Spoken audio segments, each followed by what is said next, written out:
जी अस्सलाम वालेकुम। आज का लेक्चर नंबर 21 हमारा, और चैप्टर 6 हमने कल शुरू किया था प्रीवियस लेक्चर में। चैप्टर 6 किससे रिलेट करता है? Performance of contract. लेकिन कॉन्ट्रैक्ट तो हम कर चुके हैं, कॉन्ट्रैक्ट तो हम सारा पढ़ चुके हैं। अब इसमें क्या प्रॉब्लम है? हाँ, परफॉर्मेंस का मतलब क्या था? शाबाश बताएं। जो कॉन्ट्रैक्ट में जो वादा किया था हमने, उसको कैसे फुलफिल करना। एज इट इज से क्या मुराद है? वैसे जैसे कॉन्ट्रैक्ट के टर्म्स में एग्री हुआ था उसको वैसे ही पूरा करना। This is performance of contract. तो हमने परफॉर्मेंस की दो टाइप्स पढ़ी थी, बताएं शाबाश कौन कौन सी? एक्चुअल परफॉर्मेंस, डिफाइन करें एक्चुअल परफॉर्मेंस को। जिसमें प्रोमिसर एक्ट करता है, परफॉर्मेंस दे देता है और प्रोमिसी इसको एक्सेप्ट भी करता है। तो अगर वो एक्सेप्ट भी करे तो this is what? Actual performance. मैंने कहा था ये बिल्कुल हैप्पी एंडिंग है, दोनों ने अपना परफॉर्म वादा पूरा किया और दोनों राजी हैं, दोनों बिल्कुल खुश हैं, हो गया कॉन्ट्रैक्ट खत्म, बस। ठीक है। Number 2, attempted performance. इसका दूसरा नाम टेंडर, तीसरा नाम। क्या फर्क है ऑफर में और ऑफर ऑफ परफॉर्मेंस में? ऑफर तो एक प्रपोजल है, जबकि ऑफर ऑफ परफॉर्मेंस जो है वो क्या है शाबाश? अटेम्प्टेड परफॉर्मेंस है। अटेम्प्टेड परफॉर्मेंस में क्या होता है?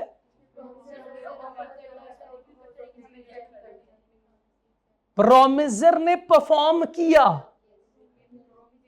वैसे ही जैसे कॉन्ट्रैक्ट में लिखा हुआ था, लेकिन प्रोमिसी क्या कहता है? रिजेक्ट करता है। मैं तो नहीं लूंगा ये, मैं तो नहीं लूंगा, मैं तो इसको एक्सेप्ट नहीं करूंगा। अगर प्रोमिसी रिजेक्ट करता है तो this is attempted performance. Attempted, इसके नाम में ही इसका कॉन्सेप्ट छुपा हुआ है कि उसने परफॉर्मेंस दे दी, अटेम्प्ट की है। आपको अटेम्प्टेड लफ्ज का मतलब पता है ना? जैसे किसी ने किसी को मारने की कोशिश की है तो हम इसे क्या कहते हैं? शाबाश, अटेम्प्टेड अटैक है ये, अटेम्प्टेड। कोई खुदकुशी करता है और उसकी जान चली जाए तो वो सुसाइड है, लेकिन बच गया वो तो हाँ शाबाश, अटेम्प्टेड सुसाइड हो उसको कहते हैं। सर बहुत अच्छी एग्जांपल दे रहे हैं। तो ये अटेम्प्ट क्या है? अटेम्प्ट के एक काम हम कर चुके हैं, क्या आपकी बात नहीं करेंगे? वो कल आना है वैसे रिजल्ट। हाँ, आपका केक तो हम रिफ्यूज कर सकते हैं ना? नहीं कर सकते, कल ही आ जाएगा इंशाल्लाह, इंशाल्लाह। ठीक है। आज हम एक तो इसका इफेक्ट भी पढ़ेंगे। हमने कल वैसे एसेंशियल्स ऑफ परफॉर्मेंस भी देखे थे। एसेंशियल ऑफ परफॉर्मेंस है क्या जी?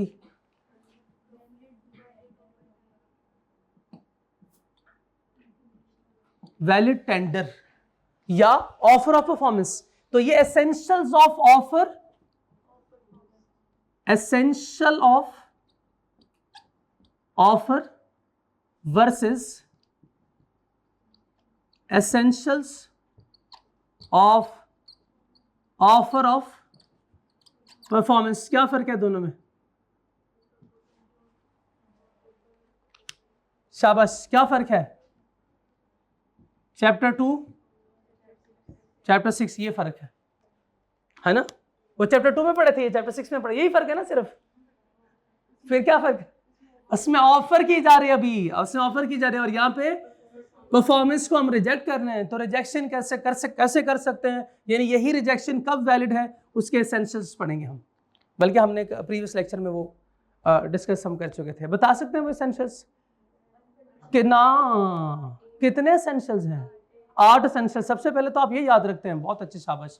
कौन कौन से? शाबाश, अनकंडीशनल। अच्छा, ये क्या होने चाहिए? ये जो रिजेक्शन है ये अनकंडीशनल होनी चाहिए ना? परफॉर्मेंस या अटेम्प्टेड परफॉर्मेंस अनकंडीशनल होनी चाहिए, वो अनकंडीशनल होनी चाहिए, तो फिर वैलिड है।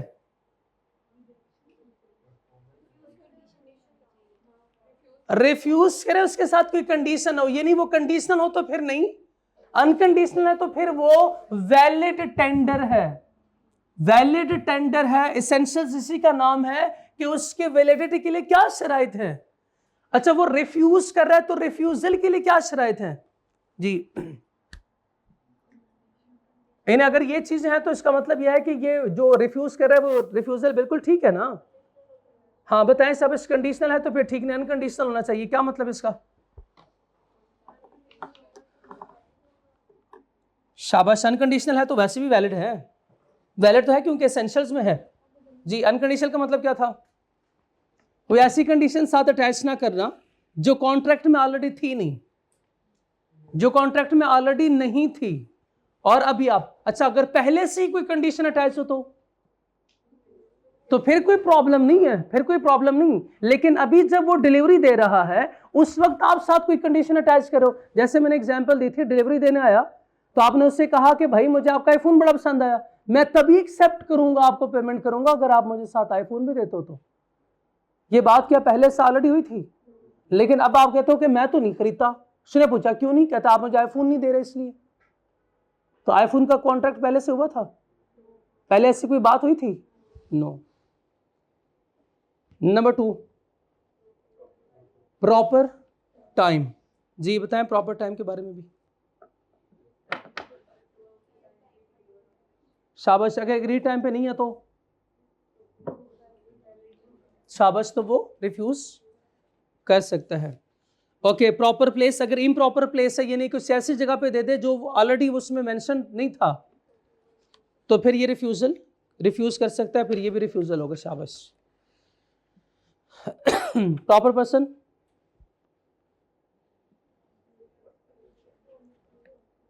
शाबाश। पार्टी टू द कॉन्ट्रैक्ट या फिर उसके एजेंट को वो डिलीवर कर दें, इसके अलावा किसी दूसरे बंदे को करेंगे तो हम इसको एक्सेप्ट। एबिलिटी एंड विलिंगनेस, ये ना हो कि प्रोमिसर जो है वो उसको चीज दिखा ना सके या फिर वो डिलीवर ना कर सके उस वक्त, तो ये भी वैलिड नहीं है। उसकी वैलिडिटी के लिए शर्त यह है कि वो एबल हो। कॉन्ट्रैक्ट के टर्म्स, ये उसमें किसी क्वालिटी या क्वांटिटी का जिक्र था और वो एग्रीड क्वालिटी और क्वांटिटी नहीं है, उसका मिसमैच है तो फिर भी वैलिड नहीं है। अगर वो है तो फिर वैलिड है। अगर आपने उसे इंस्पेक्शन, कॉन्ट्रैक्ट में ये लिखा हुआ था कि आप इंस्पेक्शन की इजाजत देंगे और उसे एक अपॉर्चुनिटी देंगे, मौका देंगे, और अभी आप नहीं दे रहे तो फिर ये इनवैलिड है। इनवैलिड वैलिडिटी के लिए क्या है? इंस्पेक्शन होनी चाहिए, ठीक है ना? और होल ऑब्लिगेशन जी, शाबाश। होल ऑब्लिगेशन से मुराद भाई प्रोमिसर जो है वो फॉर एग्जांपल 5 किलो आम और 2 दर्जन बनाना लेकर आ रहा था, तो आपने कहा नहीं नहीं नहीं मुझे ये बनाना तो दे दो, आम का मैं रिफ्यूज करता हूं। ऐसे नहीं कर सकते। अगर आपने रिफ्यूज करना है तो इंटायर को रिफ्यूज करो, एक्सेप्ट करना है तो इंटायर उसको आप क्या कर सकते हो? एक्सेप्ट कर सकते हो।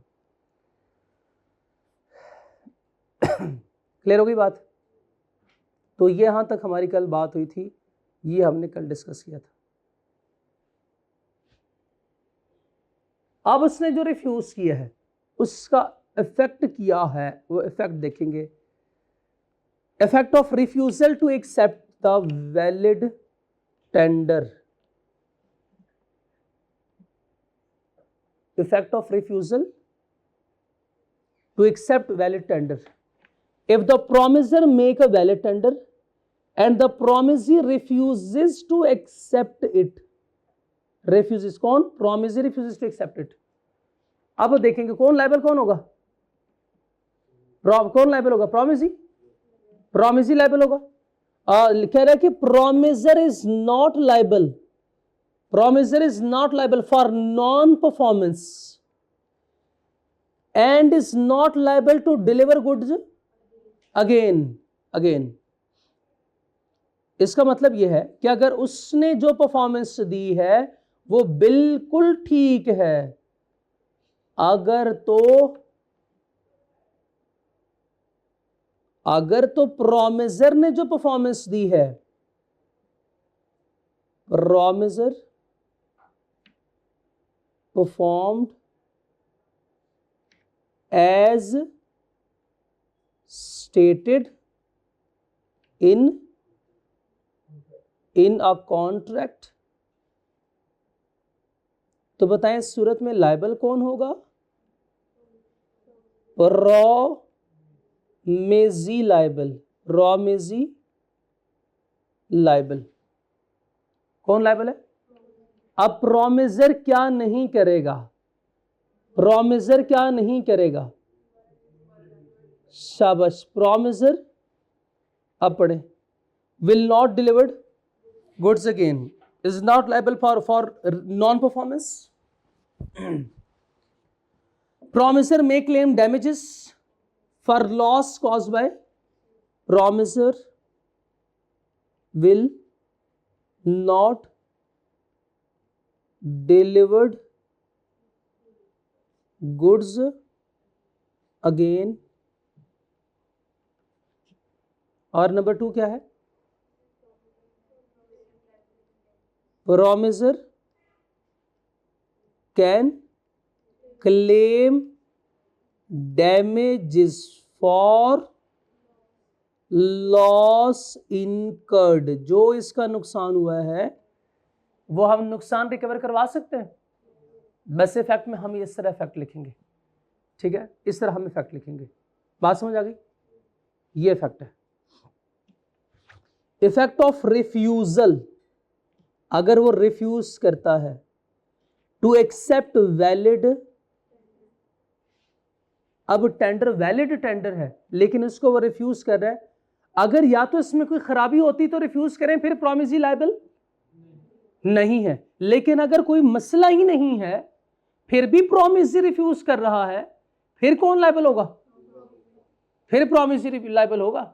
अगर तो कोई मसला है फिर प्रोमिसर, अगर कोई मसला नहीं है तो प्रोमिसी। बताएं शाबाश, अगर तो वैलिड टेंडर है लेकिन फिर भी वो रिफ्यूज कर रहा है तो प्रोमिसी लायबल है, प्रोमिसी लायबल है। बताएं शाबाश, प्रोमिसर क्या करेगा? परफॉर्मेंस दोबारा देगा नहीं, चीज दोबारा डिलीवर नहीं करेगा। और क्या करेगा? एक्चुअल लॉस अगर कोई इनकर हुआ है तो क्लेम कर सकता है। ये एडिशनल कॉन्सेप्ट है, obligation of representative of promisor. If the promisor dies before performing the contract, ये तो आप लोगों ने पहले पूछा हुआ था तो मैं बता चुका हूं। The representative of the promisor must perform the contract unless the contract depend on personal, यही था ना, आप लोगों ने दफा पूछा हुआ था ना। तो मैंने बताया था अगर पर्सनल स्किल्स का कौन ये है कॉन्ट्रैक्ट है तो उस सूरत में कोई नहीं करेगा। अगर पर्सनल स्किल्स का नहीं है तो फिर उसके लीगल रिप्रेजेंटेटिव इसको परफॉर्म करेंगे। ये कहां किया था हमने?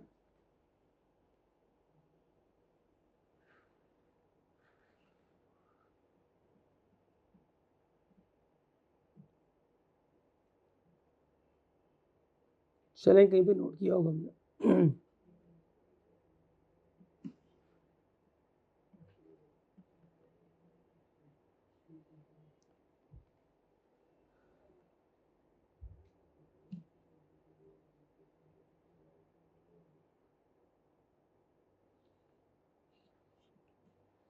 जी, प्रोमिसर डाइज, तो अब इस सूरत में बताएं साहब क्या करना पड़ेगा? पर्सनल स्किल से क्या मुराद है? जो वह सिर्फ वही कर सकता था, इसके अलावा कोई और? एग्जाम्पल दे सकते हैं जी? जैसे कोई साइंटिस्ट है,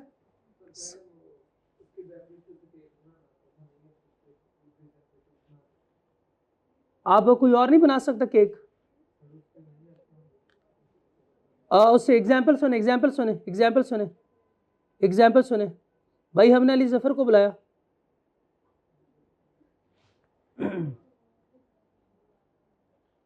परफॉर्मेंस से पहले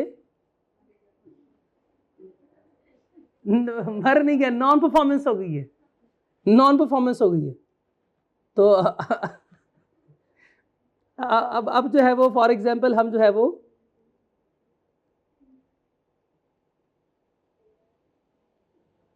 नादान परिंदे को बुला लेते हैं, तो ठीक है ना? क्या प्रॉब्लम है? आवाज का ही फर्क है, बाकी दोनों काम तो एक ही करते हैं। आवाज का ही फर्क है। नहीं नहीं नहीं नहीं सर, इस कॉन्सर्ट के लिए लोगों ने जो पेमेंट की थी वो अली जफर के लिए की है। अब अली जफर नहीं आएगा तो कोई और परफॉर्म कर सकता है? कोई दूसरा परफॉर्म नहीं कर सकता, कोई दूसरा परफॉर्म नहीं कर सकता। इस सूरत में क्या होगा? खत्म। लेकिन ये ना, ये एग्जाम्पल जो है वो मैं कहीं और देनी है, बस सिर्फ आपको ये बताना था कि पर्सनल स्किल्स किसे कहते हैं, पर्सनल स्किल्स की एग्जाम्पल देनी थी आपको। ठीक है, चले आगे चलें। Effect of refusal of perform promise Holi, ये क्या कैसा कॉन्सेप्ट हुआ? Effect of refusal of performance promise Holi, तो ठीक, तो फिर किसका मतलब है? क्या पार्शल के लिए भी कोई इस तरह का सेपरेट रूल है? देखते हैं कि क्या कहता है वो, देखते हैं क्या लिखता है वो, देखते हैं। If a party refuses or disable himself from performing the whole contract, the other party, option 1, and claim compensation. However, if the promisee allows the contract to continue after the breach, the contract remains valid but damages may still be claimed, may still be claimed। Sir ये क्या बात हुई? सुने, breach भी हो गया लेकिन कहता फिर भी वैलिड है, फिर भी वैलिड है, फिर भी वैलिड है। सुने सुने सुने सुने, हमने क्या किया था? हमने बिरयानी वाले को ऑर्डर दिया, कितने डब्बों का? 100 डब्बों का ऑर्डर दिया। बाद में पता चला कि वो ना, उसके पास इंग्रेडिएंट्स ज़्यादा नहीं है। वो कह रहे हैं सर मैं तो 70 बना सकता हूँ, सर मैं तो सिर्फ 70 बना सकता हूँ। तो मेरे पास क्या ऑप्शन है?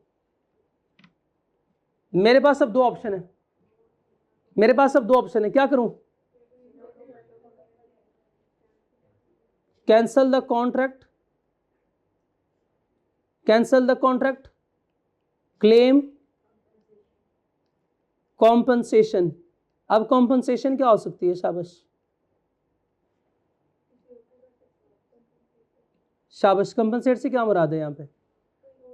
मैं कहीं और से अरेंज करता हूं। फॉर एग्जाम्पल, अगर मुझे ये बिरयानी का डब्बा एक 200 रुपए में दे रहा था, मैं कहीं और से जो है वो अरेंज करूंगा तो टाइम कम है, हो सकता है वो मुझे 220 का एक डब्बा लगा दें, हो सकता है ना? पॉसिबल है कि नहीं? तो ये बताए शाबाश, मेरे कितने का नुकसान हुआ? पर डब्बा 20 रुपए का नुकसान हुआ। इनटू बताएं शाबाश क्या? इनटू बताएं शाबाश क्या? इनटू 30।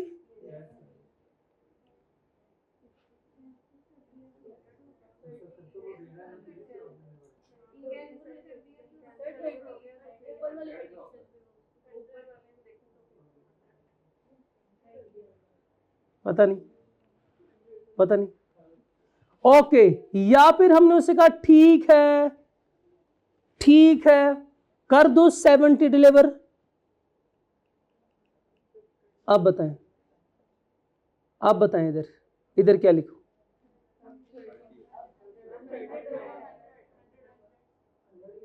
$100 क्यों है?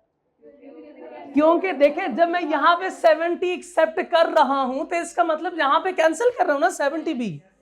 30 वो पहले से नहीं कर सकता, 70 मैं कैंसिल करूं। मैं कहता हूं नहीं भाई, मैं बाहर से अरेंजमेंट करवा लूं, मैं करवा लूंगा, मैं 100 ही करूंगा, मैं 100 ही करूंगा। तो यहां पे क्या लिखूं अब? शाबाश 100, इधर आएगा 100। तो पर डब्बा मुझे 20 रुपए ज्यादा पे करना पड़ेगा ना जी, 2000 में उसे लूंगा। अगर मैं उससे कहता हूं 70 डिलीवर कर दो, कोई ना। अब बताएं शाबाश, 70 डिलीवर हो जाएगा ना?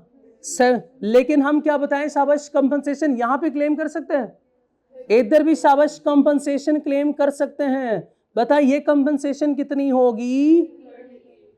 100 minus 70 equals to 30 multiply by 1 20 रुपए का इजाफा, 600 के कंपनसेशन में ले सकता हूं। क्लियर हो गई बात? ये है पार्ट कंपनसेशन, जिसमें हमने उससे कहा ठीक है कोई ना, आप डिलीवर कर दो ना, बाद में देख लेंगे। यह है effect of refusal to perform promise only. तो यहां पे हालांकि ब्रीच हो गया, हमने से 100 बिरयानी का कहा था, वो 70 बिरयानी डिलीवर कर रहा है, तो ब्रीच नहीं है क्या? क्या ब्रीच का केस नहीं है? ब्रीच का केस स्टिल है। The contract remains valid but damages में स्टिल बी क्लेम्ड। हम फिर भी डैमेजेस क्लेम मुझे जरा ये दूसरा सवाल ये बताइएगा।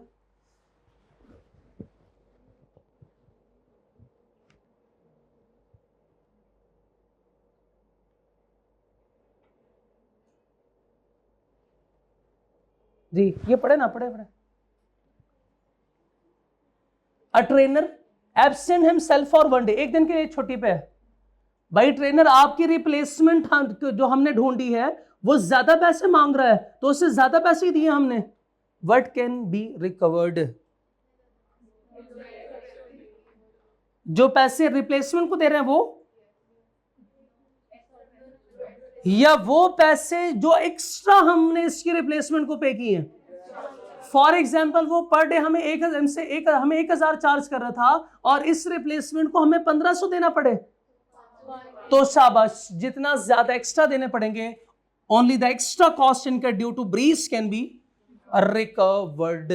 तो आपने देखा कि हमने ब्रीच के बाद जो एक्स्ट्रा क्वांटिटी थी उसकी जो एडिशनल हमें कॉस्ट पड़ी थी वो रिकवर करवाई है, ऐसा ही है ना? ओके जी, बिरयानी वाले की। ओके पहले ये बताएं,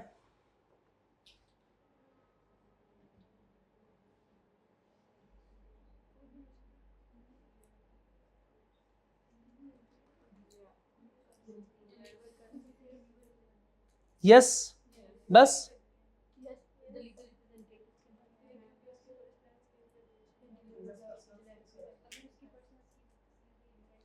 हाँ, ये लिखना चाहिए हमें।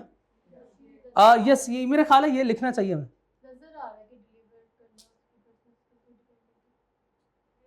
नहीं, seller dies before delivering generic goods. Can legal hires perform? Yes, contract survives and can be performed by.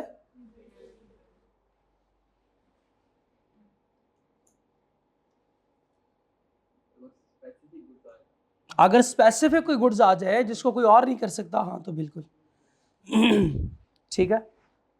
हाँ ये ले, यस हाँ बिल्कुल लिख सकते हैं, बिल्कुल लिख सकते हैं।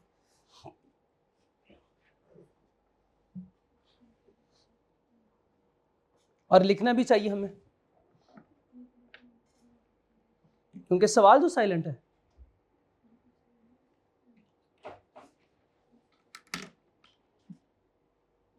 अगर सवाल खामोश है तो हम बोलेंगे, अगर सवाल बोल रहे तो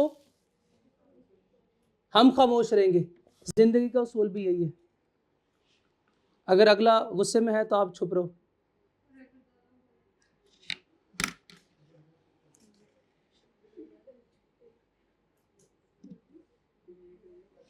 यहाँ से तो प्रॉब्लम ओरिजिनेट हो रही है, अगर दोनों बोले तो। जी शाबाश, यहाँ तक कोई सवाल बच्चों? यस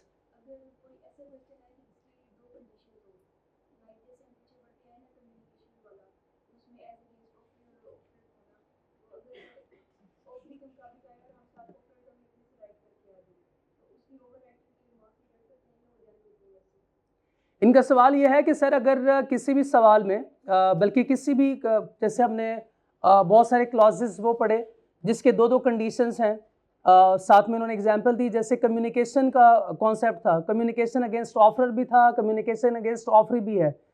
अगर सवाल कम्युनिकेशन एज अगेंस्ट ऑफर के बारे में हो तो क्या हम अगर कम्युनिकेशन एज अगेंस्ट ऑफर भी लिख के आ जाए, अगर वो भी लिख के आ जाए तो क्या उसके ये ज्यादा लिखने के कोई नेगेटिव मार्किंग होंगे? क्या ऐसी कोई डिडक्शन होगी? नो, हमारे पेपर में कोई नेगेटिव मार्किंग नहीं है, नेगेटिव मार्किंग नहीं है। लेकिन इसको अच्छा नहीं समझा जाता, एग्जामिनर कहता है कि आपको लॉ आता है, बिल्कुल अच्छी बात है, बहुत अच्छी बात है, लेकिन जो मैंने पूछा क्या वो आपको आता है? नहीं आता। इसका मतलब ये, वो कहता है इसका मतलब यह है कि आपको सिर्फ केस आपने आइडेंटिफाई कर लिया, आपको जो आता है वो लिख लेते हो इसके बारे में। नहीं, चूंकि मैंने स्पेसिफिक पूछा हुआ है तो आप भी मुझे स्पेसिफिक ही बताओ तो बेहतर है। आपको नहीं कुछ समझ आ रहा तो आप लिख लें, दोनों सिचुएशन को कवर करें, कोई प्रॉब्लम नहीं है। एग्जामिनर सिंपली क्या करेगा कि अगर ऊपर वाली सिचुएशन आपकी गलत है तो इसको क्रॉस करेगा और नीचे सिचुएशन ठीक है तो इसको टिक कर देगा, बस वो सिंपली ये करेगा। लेकिन इससे क्या आपका टाइम ज़ाया नहीं होगा? दूसरा सवाल जो आप अच्छे से परफॉर्म कर सकते थे, क्या वो आप कर सकते हैं? नो, नहीं कर पाएंगे ना। फिर तो कोशिश आपने करनी है, टू द पॉइंट रहना है, जो एग्जामिनर ने पूछा हम वही आंसर करें, ठीक है?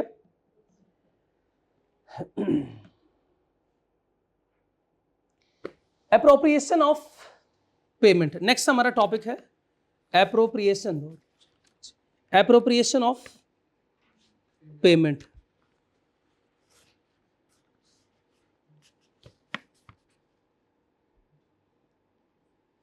किससे कहते हैं एप्रोप्रिएशन ऑफ पेमेंट?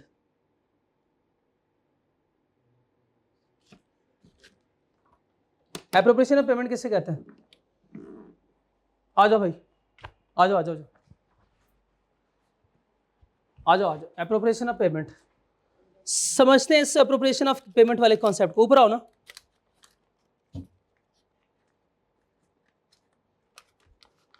मैंने आपके पैसे देने थे, ये दोगे तो मैं दूंगा ना फिर वापस, ये मुझे दोगे तो मैं आपको वापस करूंगा ना। ये भी लो। पहले दिन मैंने इनसे कहा भाई मुझे थोड़े से पैसे चाहिए, थोड़े से पैसे दो, थोड़े से पैसे दे दिए। गेस करें कहां से निकाले होंगे? अपने पॉकेट से नहीं, बेगम के पॉकेट से, इसीलिए ऐसे हैं सारे। अच्छा, एक दो दिनों के बाद मैं फिर इनसे कहता हूं थोड़े से पैसे और चाहिए, थोड़े से और मिल गए। 2-3 दिनों के बाद अब मेरी आदत है जी, जैसे मैं चला गया वो समझ गया। मैंने कहा था मैंने मांगने नहीं आया, लेकिन ये समझदार है, समझदार है। मुझे ये पैसे इनको वापस करने चाहिए, इसको नहीं पैसे देने। मैं इनको इनके पैसे वापस कर रहा हूं। इन्होंने 100 रुपीज मुझे दिए थे, मैं इनको पैसे वापस कर रहा हूं। इनके पैसे मैंने वापस कर दी, ठीक है? ये ठीक है क्या? क्या कोई मसला इसमें? वापस दे कर दिए मैंने पैसे। अब ये पैसे इन्होंने जो मुझे डेट दिया था इसके अगेंस्ट सेटल करना है। पहले दिन मैंने इनसे लिए थे, फॉर एग्जांपल पहले दिन मैंने इनसे लिए थे 50 रुपए, दूसरे दिन मैंने इनसे लिए 70, तीसरे दिन मैंने इनसे लिया 100, ये टोटल मैंने इनसे लिया। अब मैंने रिटर्न कितना किया? 100 रुपीज में रिटर्न कर रहा हूं। इस 100 रुपीज को किसके अगेंस्ट सेटल करें? किसके अगेंस्ट सेटल करेंगे आप? इसके अगेंस्ट सेटल करेंगे। ये तो 50 है, बाकी 50 किसके अगेंस्ट सेटल करेंगे? 70 के अगेंस्ट सेटल करेंगे। ये तो टाइम बार्ड है, ये debt for example time barred debt है। अब क्या करेंगे? इसके अगेंस्ट ये डिस्प्यूटेड है, तो मैं तो 50 रुपए 100 रुपए दिए हैं तो 50 रुपए सेटल करोगे, बाकी का क्या करोगे? हाँ, ये रूल्स हम पढ़ेंगे अपोर्शनमेंट ऑफ डेट में कि कैसे इसकी अप्रोप्रिएशन करें। Appropriation means deciding which debt a payment will reduce, which debt a payment will reduce when one debtor owes several debts। जब एक डेटर ने सेवरल डेट्स लिए हैं और वो पेमेंट करता है तो किसके अगेंस्ट इसको सेटल करना है? बात समझ तो नहीं आई? To the same creditor.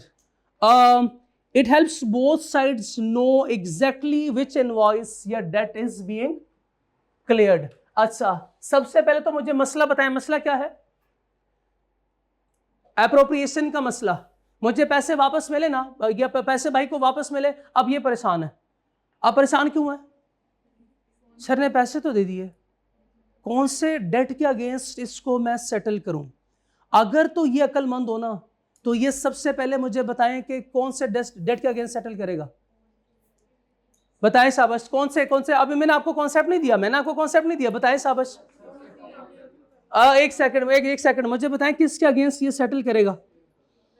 ये कौन सा था? ये तो हमारे टाइम बार्ड थे ना, और ये डिस्प्यूटेड थे किसके अगेंस्ट? बताएं शाबाश। 50 के अगेंस्ट। मेरे जितना अक्लमंद होता ना, वो सबसे पहले टाइम बार्ड को सेटल करता, क्योंकि उसे पता है ये तो वो ले नहीं सकता। नई बात समझ आई? मैं होता तो मुझे पता होता भाई मैं तो ये इससे रिकवर नहीं करवा सकता, अब ये आया है मेरे हाथ, अब 100 रुपए दिए, मैं उससे कहूंगा 70 तो सेटल हो गए भाई। अब ये तो अभी वो मैं ले सकता हूं ना, अभी ये तो मैं ले सकता हूं, ये भी डिस्प्यूटेड है। बाकी मैं डिस्प्यूटेड का केस अभी देखते हैं। डिस्प्यूटेड आपको शायद इतनी जल्दी ना समझ आए, बाकी जो है वो मैं देख लूंगा किसके अगेंस्ट सेटल करना है। अगर तो कोई भी मैं मेंशन ना करूं किसके अगेंस्ट सेटलमेंट होनी है, तो अगर वो समझदार है तो सबसे पहले क्या करेगा, जो उससे पता है कि उसे नहीं मिलने कभी, उसके अगेंस्ट सेटल करेगा, क्योंकि उसे पता है कि ये जो 50 है मैं क्लेम कर सकता हूं, अभी मैं जाके कोर्ट में केस फाइल करूंगा, मुझे ये पैसे मिल जाएंगे। ये वाले तो मैं इनके खिलाफ कोर्ट भी जा सकता। अब आया ना उन पहाड़ के नीचे, अब मैं क्या करूंगा? सबसे पहले बस यही रूल जब हम पढ़ेंगे, आपको प्रॉब्लम और प्रॉब्लम में फर्दर फिर क्या प्रॉब्लम है ये समझ आ गए? अच्छा,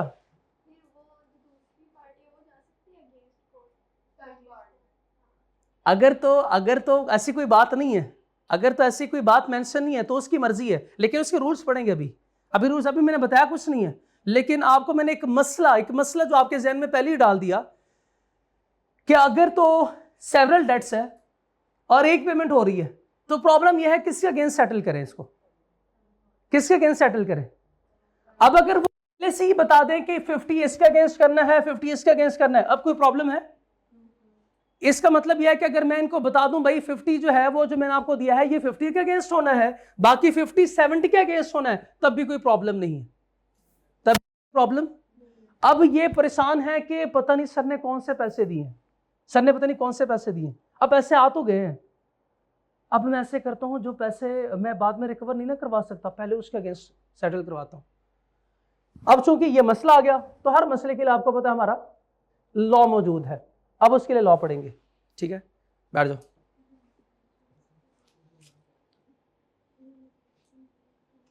शाबाश। अब देखें,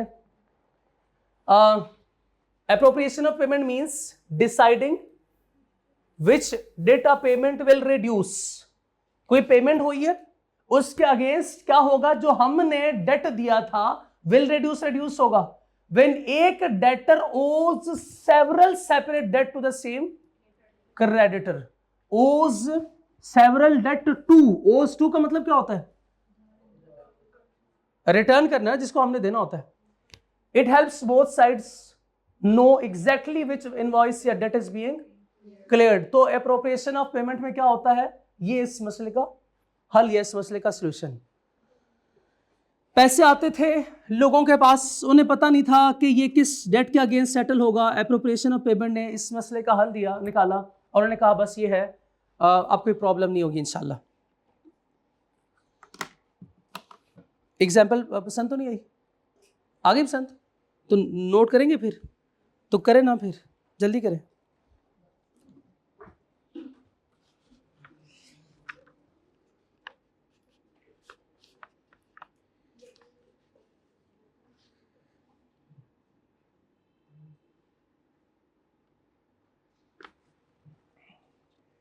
सो एप्रोप्रिएशन ऑफ पेमेंट क्या डिसाइड करती है कि जब डेटर सेम क्रेडिटर को कई सेपरेट डेट देता है, तो की गई पेमेंट किस डेट को रिड्यूस करेगी।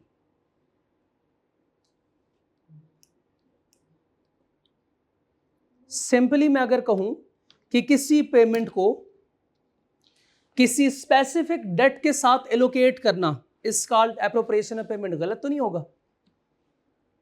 किसी पेमेंट को किसी स्पेसिफिक डेट के अगेंस्ट या उसके साथ एलोकेट करना, यह कहलाता है क्या? Appropriation of payment.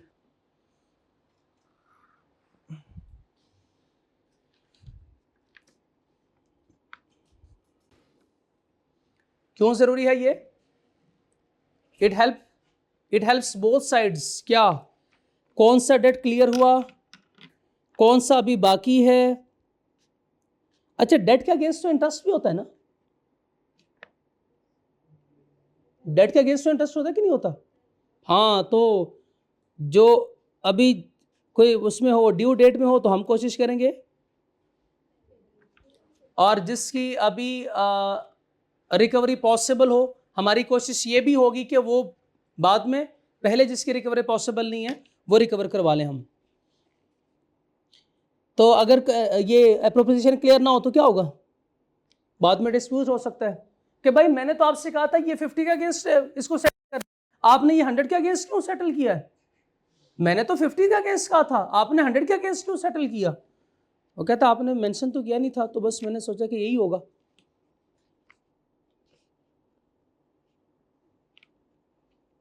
तो बताएं शाबाश, किस इनवाइस के अगेंस्ट पैसा आया, ये क्लियर होना जरूरी है कि नहीं? हाँ, ये जरूरी है कि क्लियर होना चाहिए ये।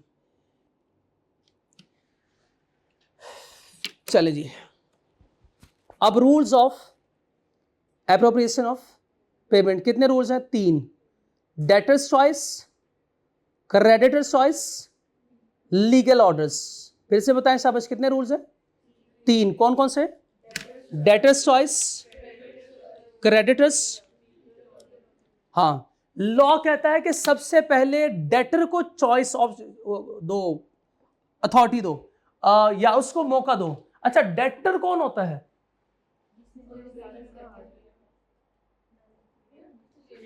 बस हो गया, ठीक है। चलो, एक और मसला है, खड़ा हो गया। डेटर,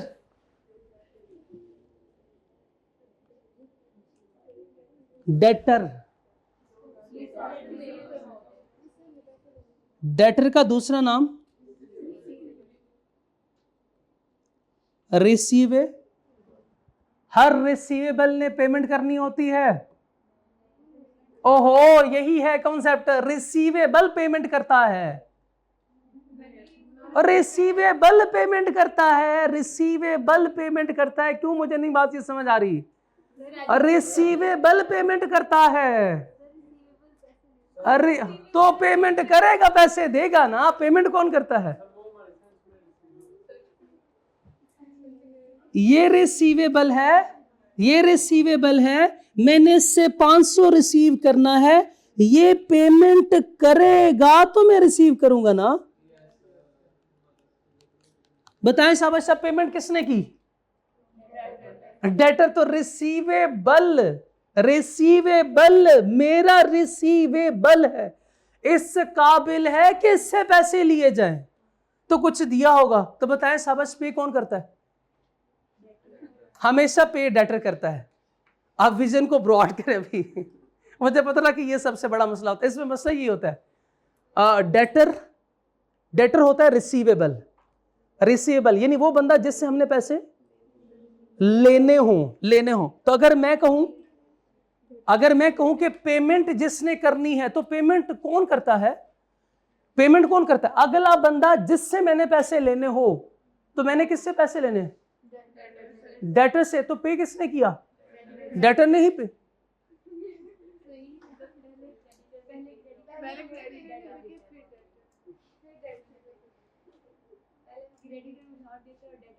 हाँ, मैं ये कह रहा हूं, पे कौन कर रहा है? रिसीवेबल क्रिएट ही तब होगा जब उन्होंने पेमेंट की होगी।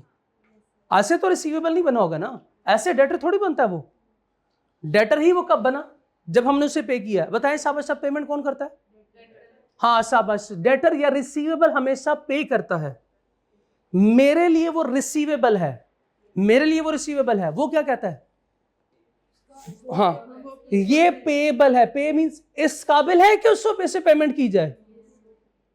काबिल कब बनता है बंदा? जब भाई मैं रिसीव कर चुका हूंगा। ये इससे मैं रिसीव कब करूंगा? जब मैं पे कर चुका हूं।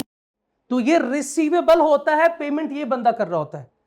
जो बंदा पे कर रहा है वो डेटर होता है, हमेशा याद रखिएगा, वो डेटर होता है। और जो रिसीव कर रहा होता है वो पेबल होता है।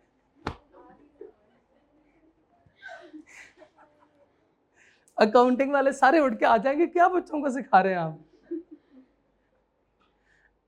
नहीं, मैं बेसिकली सिखा ये रहा हूं कि डेटर पे करता है, तो ये डेटर के चॉइस से अगर सवाल है पेपर में कि डेटर के पॉइंट ऑफ व्यू से आपने बताना है, तो डेटर वो होता है जो पे करता है, जिससे हमने रिसीव करना होता है। अब आप कौन सी पार्टी हैं? जिसने लोन दिया था, जिसने लोन दिया था, शाबाश। आप बताएं शाबाश, ये वाली पार्टी है या ये वाली पार्टी है आप? ये वाली पार्टी आप है ना, ये वाली पार्टी आप, ये वाली पार्टी आप है, बताएं शाबाश। अब आप रिसीव कर रहे हैं कि नहीं कर रहे? कर रहे हैं। आप, आपका ये, आपका मानना यही है कि मैं रिसीव कर रहा हूं, और मैं कहता हूं कि हाँ आपको पे किया जा रहा है, आपको पे किया जा रहा है, यानी ये बंदा पे कर रहा है, तो दोनों सिमिलर पेज पे है। आप इधर से देख रहे हैं, मैं इसको इधर से देख रहा हूं। आपने उधर से देखना है जिधर से मैं आपको दिखा रहा हूं, क्योंकि कॉन्सेप्ट ऐसे आएगा। देखिए लव्स क्रेडिटर भी आ रहा है ना, इधर इधर बच्चों, लव्स क्रेडिटर भी आ रहा है, लव्स डेटर भी आ रहा है, तो हम कंफ्यूज ना हो, हम डेटर और क्रेडिटर में कंफ्यूज ना हो। ये ना हो कि वो पूछे डेटर का, और चूंकि हम अपने हिसाब से सोच रहे हो तो फिर क्रेडिटर का लिख के आ जाए। उसने क्रेडिटर का पूछा हुआ है, चूंकि मैं मेरे हिसाब से जानता हूं, तो फिर डेटर का लिख के आऊंगा तो गलत होगा कि नहीं होगा? हाँ, तो मैं उस पॉइंट ऑफ व्यू से आपको बता रहा हूं, जिस पॉइंट ऑफ व्यू से सवाल में होगा, आप दोनों पॉइंट ऑफ व्यू से इसको समझ सकते हैं। अब जिसने उधार लिया था, जिसने उधार लिया था, होगा वो रिसीवेबल, चाहे जो मर्जी हो जाए, होगा वो रिसीवेबल, क्योंकि उस बंदे ने पे करना है, ठीक है। और जिसने उधार लेना है, जिसने उधार लेना है, होगा वो पेएबल, लेकिन पैसे उसके पास आएंगे, ठीक है। जरूरी नहीं है कि आज वाली क्लास में बात समझ आ जाए, हो सकता है कल आपको बात समझ आ जाए, हो सकता है मेरी बात ना समझ आए, साथ वाले की बात समझ आ जाए, तो साथ वाले से फिर पूछ लिया करें। अब देखें डेटर चॉइस। डेटर चॉइस क्या है कि डेटर बता दें किसके अगेंस्ट में ये सेटल करो।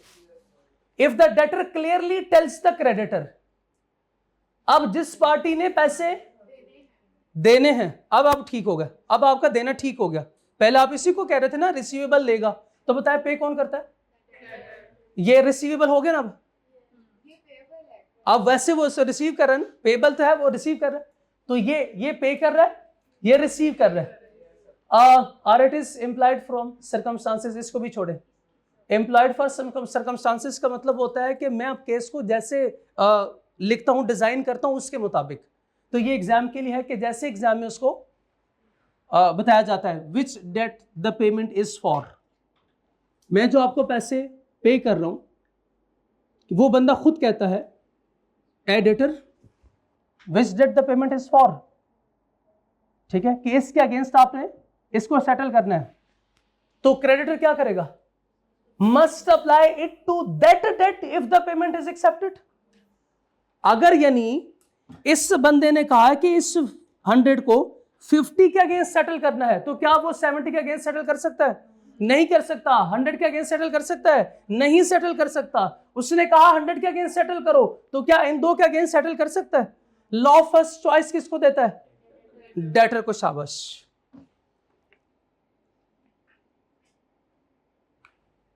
अच्छा, अब अगेन देखिएगा, अगेन देखिए, if the debtor clearly tells the creditor, okay, ये नहीं पढ़ना, नीचे वाली लाइन पढ़े।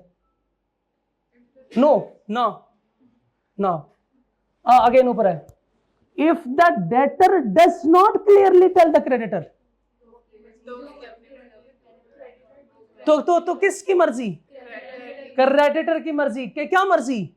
जिस मर्जी डेट के अगेंस्ट इसको सेटल करे, जिस मर्जी डेट के अगेंस्ट इसको सेटल करे, अल्लाह करे यही लिखा हो। If the debtor gives no instruction, the creditor may apply the payment to any that is actually आगे आगे देखें।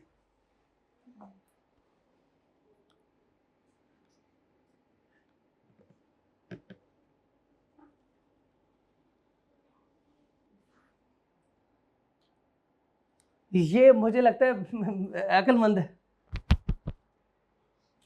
अकलमंद हो गई भाई। टाइम बार उसे पता है, उसे पता है ये पैसे नहीं मिलने, इतना अकलमंद कि उसने पहले क्या कर दिया, टाइम बार डेट के अगेंस्ट सेटल कर दिया। बट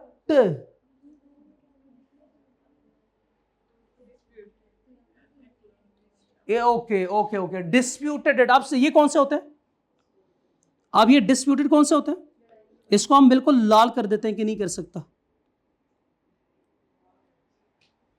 ठीक है। But can not apply to a disputed या अनएक्नॉलेज्ड अमाउंट। इसको छोड़े, अनएक्नॉलेज्ड या डिस्प्यूटेड डेट कौन से होते हैं, फिर से मुझे बताएं शाबाश। अगर डेटर क्लियरली मेंशन करता है, वो स्पेसिफाई करता है कि कौन से डेट के अगेंस्ट इसको सेटल करना है, तो क्रेडिटर क्या करेगा, उसी स्पेसिफिक डेट के अगेंस्ट इसको सेटल करेगा। अगर डेटर ने इंस्ट्रक्शन कोई नहीं दी, अपनी मर्जी से किसी भी डेट के अगेंस्ट इसको सेटल कर सकता है, इवन बट नॉट अगेंस्ट। ठहर जाए, मैं कौन सा चाहे, मैं इधर ही हूं, अभी इधर ही खड़ा हूं, अभी इधर ही खड़ा हूं। पहले सही वाला कॉन्सेप्ट, आसान वाला, इसको अंडरस्टैंड करें, उसके बाद फिर लॉफुल भी पढ़ लेते हैं कि लॉफुल का मतलब क्या होता है, लॉफुल का मतलब क्या होता है। अच्छा, इसका मतलब ये कोई अनलॉफुल डेट भी हो सकता है। एग्जाम्पल दे रहे हैं अनलॉफुल डेट, ये वाली एग्जाम्पल नहीं देनी, हाँ ये वाली एग्जाम्पल में, वेजरिंग वाली एग्जाम्पल, शाबाश। तो ये अनलॉफुल है ना, क्या ये सेटल कर सकते हैं, ये लॉ इजाजत देता है, नहीं, लॉफुल डेट होनी चाहिए सिर्फ।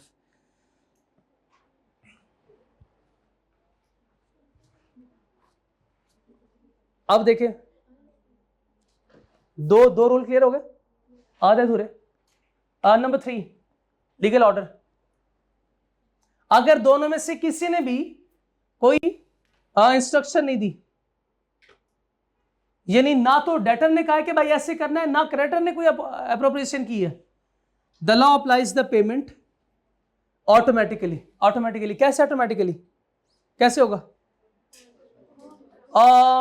It clears older due debts first even if they are time barred. एक कॉन्सेप्ट आप लोगों ने पढ़ा होगा, अकाउंटिंग का कॉन्सेप्ट है, हाँ, फर्स्ट इन फर्स्ट आउट। तो जो ओल्डर डेट होंगे सबसे पहले वो क्लियर होंगे, सबसे पहले वो क्लियर होंगे। अच्छा, अगर ओल्डर में कोई टाइम बार्ड है वो भी क्लियर होगा, अगर ओल्डर में कोई डिस्प्यूटेड है नहीं होगा, ओल्डर में कोई अनलॉफुल है नहीं होगा। तो रूल सिर्फ टाइम बार्ड के लिए और लॉफुल डेट के लिए है।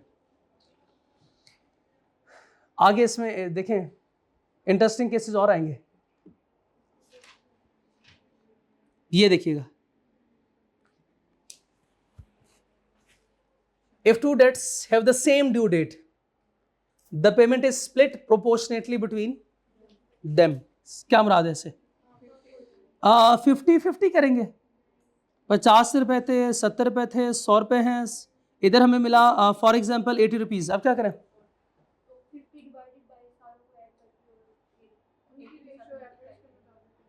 फॉर एग्जाम्पल ये जो 2 है ये सेम डेट पे है,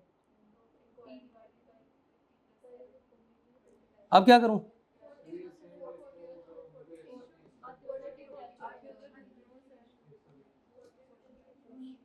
ऐसे करूं 40-40। अगर ये टाइम बार्ड है तो कोई मसला नहीं, अगर ये टाइम बार्ड है तो कोई मसला नहीं, ये सही है, ये टाइम बार्ड है। ऐसे कैसे हो सकता है, शाबाश, ऐसे कैसे हो सकता है एक सही हो एक टाइम बार्ड हो। अगर दोनों सेम डेट पे हैं तो या तो दोनों टाइम बार्ड होंगे या दोनों नहीं होंगे। जाग रहे हैं, इसका मतलब है। अच्छा, ये डिस्प्यूटेड है, फिर नहीं हो सकता। डिस्प्यूटेड के केस में तो हो ही नहीं सकता, अनलॉफुल है। दोनों सिचुएशन में नहीं हो सकता, नहीं हो सकता। हम ऐसे करेंगे 40-40 करेंगे जी। प्रोपोर्शनेटली का मतलब क्या होता है जी, yes. Time barred debt unlawful है या लॉफुल है, टाइम बार्ड तो बिल्कुल ठीक है, लेकिन लॉ ऑफ लिमिटेशन में आता है लॉ कहता है कि ये बिल्कुल ठीक था, लेकिन अब इन्फोर्सेबल सिर्फ नहीं है, अनलॉफुल तो नहीं है।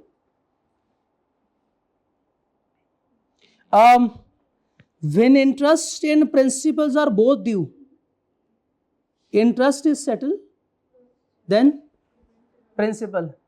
अब ये पेपर में सवाल आता है, बहुत अच्छा सवाल है, एग्जामिनर भी इसको बहुत पसंद करता है, और एग्जामिनर भी कहता है पता नहीं बच्चों को क्यों नहीं सवाल समझ में आते, ये क्यों वो भूल जाते हैं ये रूल्स। हालांकि आसान है ये, हालांकि आसान रूल है, हर बार वो इसमें एग्जामिनर कमेंट्स में कहता है कि यही रूल्स हैं, इसके अलावा कोई रूल नहीं है, लेकिन फिर भी बच्चे गलत करते हैं, अप्रोप्रिएशन जो है वो गलत हो जाती है बच्चों की। तो अगर अब आपको सवाल दे दिया जाए, हम भी गलत करेंगे ना पहले इंशाल्लाह, नहीं क्लास में गलत करेंगे फिर सीखेंगे, इसके बाद गलती नहीं होगी, इसके बाद तो नहीं ना गलती होगी। यस,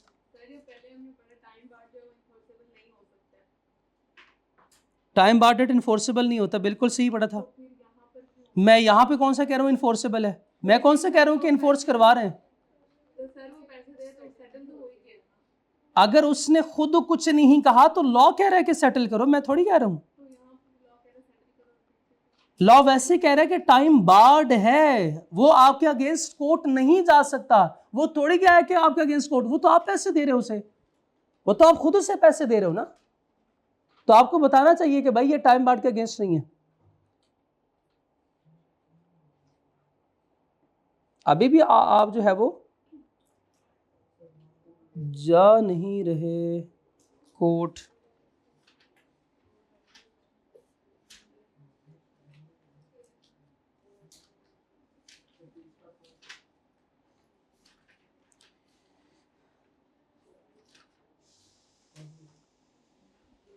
जी, क्वेश्चन नंबर 4 पार्ट सी।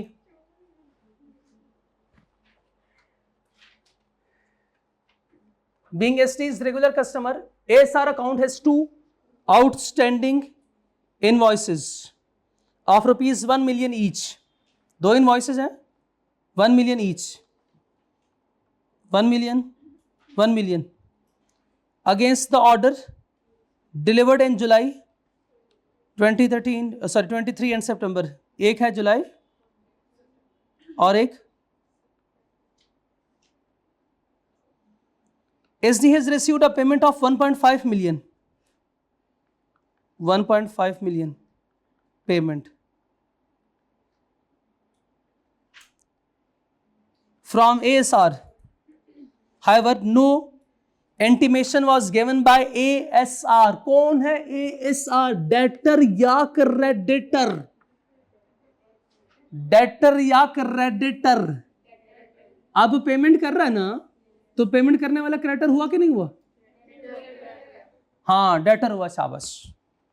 तो यही मैं आपको बात बता रहा था कि पेमेंट करने वाला कौन होता है? डेटर।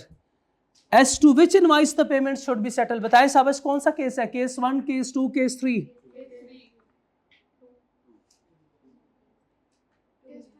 पहले पढ़े शाबाश, पढ़े पहले क्या लिखा हुआ है? ASR, no intimation was given by debtor. जब डेटर ने कुछ नहीं कहा तो case 2, as to which invoice the payment should be, बताएं शाबाश। Advice how the payment would be adjusted. अब मुझे बताएं, क्या अब मैं केस 1 भी लिखूं, केस 3 भी मेंशन करूं? हाँ, क्योंकि सवाल ही स्पेसिफिक केस 2 का सवाल है, तो क्या करूंगा मैं? केस 2 से इसको आंसर करेंगे। बताएं क्या करूं? डायरेक्ट डिसीजन नहीं, डायरेक्ट डिसीजन नहीं, प्लीज डायरेक्ट डिसीजन नहीं। कहां से शुरू करूंगा? As there is as debtor does not intimate which invoice the payment should be settled against. तो इसके यहाँ पे क्रेडिटर के डिस्क्रिप्शन पे है कि वो जो मर्जी इनवाइस को पहले सेटल करे, इवन टाइम बाद डेट को भी कर सकता है, बट कैन नॉट, हाँ शाबाश, उसके अगेंस्ट नहीं। बस आपने ये और ऊपर लाइन लिख दी। अब क्या करेंगे? सो इन दिस केस, क्यों? चूंकि एएसआर ने स्पेसिफाई नहीं किया, उसने इंटीमेट नहीं किया कि कौन से डेट को पहले सेटल करना है, तो ये अब एसडी अपनी मर्जी से किसी भी डेट के अगेंस्ट कर सकता है। तो क्या करें जी?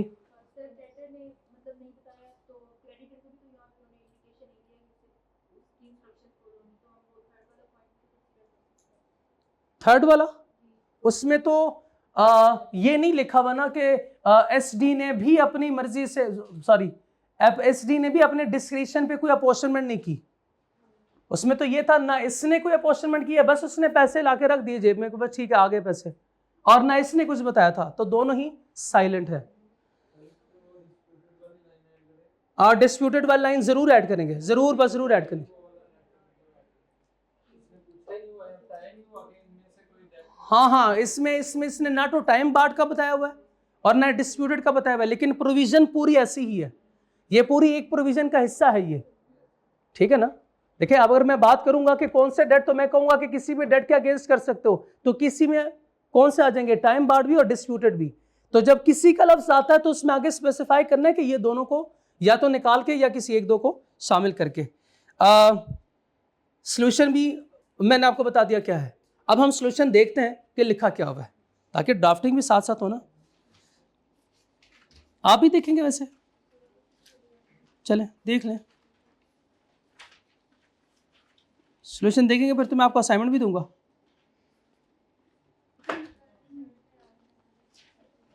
फिर तो आप ज्यादा पढ़ेंगे, मेरा सॉल्यूशन क्यों नहीं आ रहा। पेज नंबर 174, पेज नंबर 174 पे है जी, ये 173, ये 174 है। ओके, कौन सा पार्ट सी है ना जी, लिखा हुआ है पेमेंट एडजस्टमेंट। एसडी में apply at its discretion, discretion की तो अपनी मर्जी। ASR give no instruction, SD में apply payment to any lawful debt actually due and payable. Payment applies in order of time, जुलाई वाले को पहले सेटल करेंगे और उसके बाद फिर रिमेनिंग सितंबर को सेटल करेंगे 0.5 मिलियन के अगेंस्ट। अच्छा, साथ ही एग्जामिनर कमेंट्स पढ़िएगा। Examinees did not mention that if SD does not make any appropriation on its own, the payment would be applied to the discharge of debt in order of time. हमने क्या solution में लिखा हुआ है, the July invoice would be fully adjusted and the remaining 0.5 million would be adjusted against the September invoice. ठीक है, ये वो कह रहा है कि स्टूडेंट नहीं लिखा हुआ, हमारे सॉल्यूशन में ये है। और वो इसका मतलब वो स्टूडेंट ने लिखा होगा इसलिए उसने इसमें नहीं लिखा हुआ, लेकिन मैं लिखूंगा जरूर, मैं टाइम बांट के भी लिखूंगा, जिक्र करूंगा मैं इस बात में जीरो ये एसडी वाले में लिखूंगा, क्योंकि इसने कोई इंस्ट्रक्शन ASR ने नहीं दी, यानी डेटर की तरफ से कोई इंस्ट्रक्शन नहीं है, तो एसडी अपने मर्जी से अपने डिस्क्रिप्शन पे कोई भी इसको सेटल कर सकता है किसी की डेट के अगेंस्ट भी, even time barred debt but not against disputed, but not against disputed. ठीक है, अच्छा अब ज़्यादा सवाल तो मैं नहीं दूंगा, सवाल तो मैं कोई नहीं दूंगा, सवाल सिर्फ करवा देता हूँ। 4 मिनट है अभी।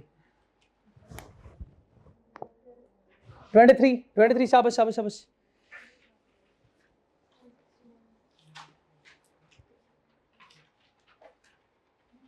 इधर से देखना, इधर से देख के बताएं।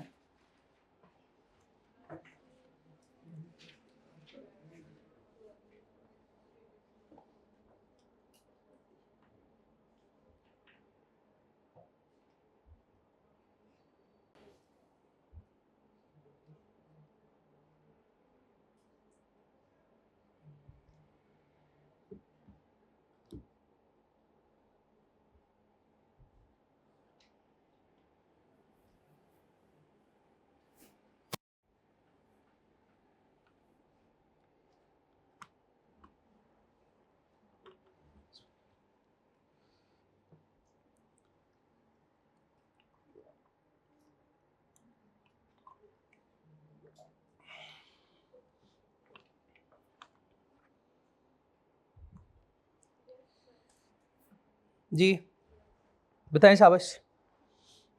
क्या यस, सिर्फ यस।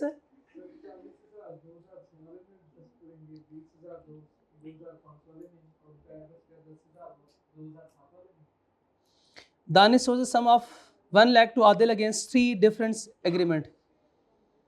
1 लाख रुपए दे दिए ना उसने 2008 में Danish sent a check of 70 and Adil appropriated the amount in the following manner. The loan taken in 2006 has been guaranteed by Feroz, who has demanded that Adil must appropriate 40,000 against the debt guaranteed by him. Explain whether Adil is bound to accept Feroz's point of view. क्या करें अब? फिरोज कौन है? फिरोज कोई और party है, कोई guarantor है जिसने गारंटी दी है कि अगर वो ना दे सका तो मैं दूंगा। तो इसका मतलब यह है कि हमें अब तो कंफर्म है ये तो मिल ही जाने हैं, उससे नहीं तो किसी और से ही सही, कहीं और किसी और से ही सही। तो इस सूरत में हम ये देखेंगे कि पेमेंट कौन से एट रिस्क है, तो सबसे पहले वो सेटल करेंगे, उसके बाद फिर। तो हमने क्या किया, 2005 है ना, तो ये अगर आज नहीं लूंगा तो अगले साल क्या हो जाएगी, ये टाइम बाउंड हो जाएगा, फिर प्रॉब्लम हो जाएगी मेरे लिए, फिर मेरे लिए प्रॉब्लम हो जाएगी। तो 20,000 ये सेटल करूंगा। 2006 का चूंकि ऑलरेडी गारंटीड है, फिरोज ने इसकी गारंटी लिया तो इसको अभी रहने देता हूं। 2007 का फुली इसको भी, क्योंकि ना तो गारंटी है ना तो किसी थर्ड पार्टी ने कोई गारंटी दिया, इसके भी अभी रूल्स पढ़ेंगे। लर्निंग कंप्यूटर 3 अभी नहीं पढ़ा हमने। 40 ये तो मिल जाना है, सॉरी ये वाला तो मिल जाना है, इसको सेटल करूंगा। अब बच्चे कितने, 10 बचे पीछे।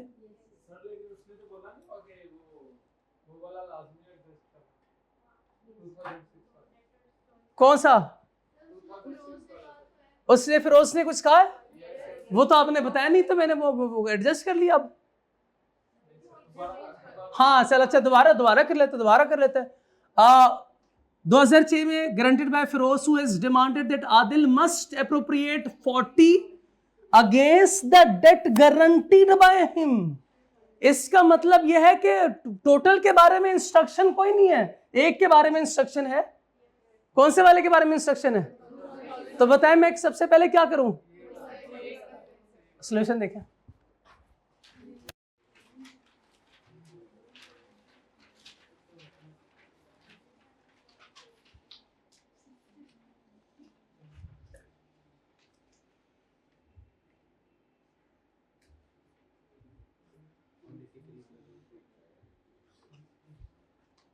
आ क्यों नहीं रहा, क्या प्रॉब्लम है?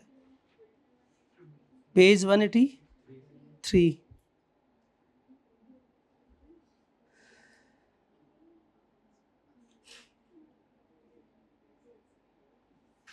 चलें इधर देखिएगा, देखिए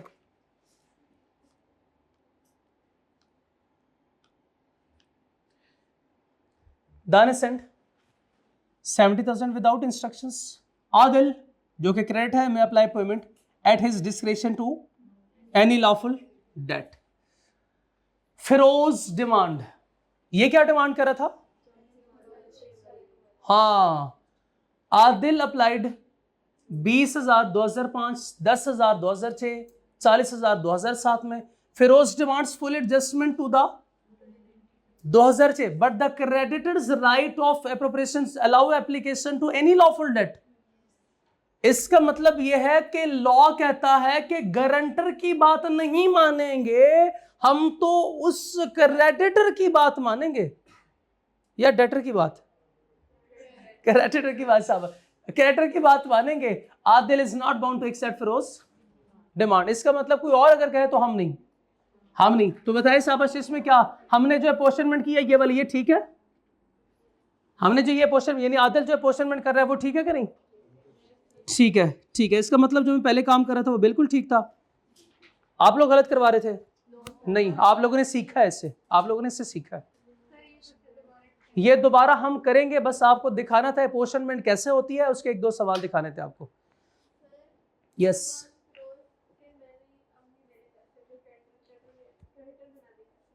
अगर तो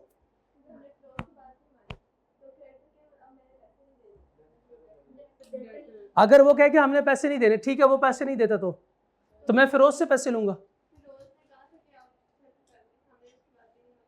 हाँ, हमने फिरोज की बात नहीं मानी। जब तक ब्रीच नहीं होता फिरोज की बात नहीं मानेंगे। जब ब्रीच नहीं होता, यानी ये कंफर्म हो गया कि वो पेमेंट नहीं करेगा, तो उसके बाद फिरोज की बात मानी जाएगी, उससे पहले फिरोज की बात नहीं मानी जाएगी। लॉ ये कहता है।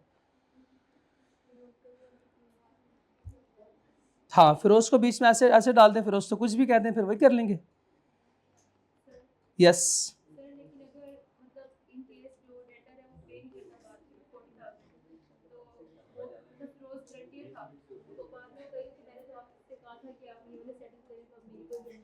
लॉ कहता है जब तक ब्रीच नहीं हो जाता, ब्रीच के केस में उसके बाद कर सकते हैं, उससे पहले नहीं। हाँ, अगर पहले से हमने एग्री कर सके तो फिर ठीक है। ब्रीच मीन्स कि जब वो दूसरी पार्टी जो है वो पे ना कर सके, या वो कहे कि हम तो पे नहीं करते बस, ठीक है। यानी जब लाइबिलिटी फिरोज की एक्चुअली अराइज हो जाएगी उसके बाद फिर तो अक्रेंस ऑफ लाइबिलिटी पे होता है ये, ठीक। नहीं, इतना डीप जाता भी नहीं है, और ये जो सवाल है बस यही सवाल है, इसी सवाल, ठीक है। चलिए जी, आज का लेक्चर ये खत्म करते हैं। अस्सलाम वालेकुम भाई, जल्दी।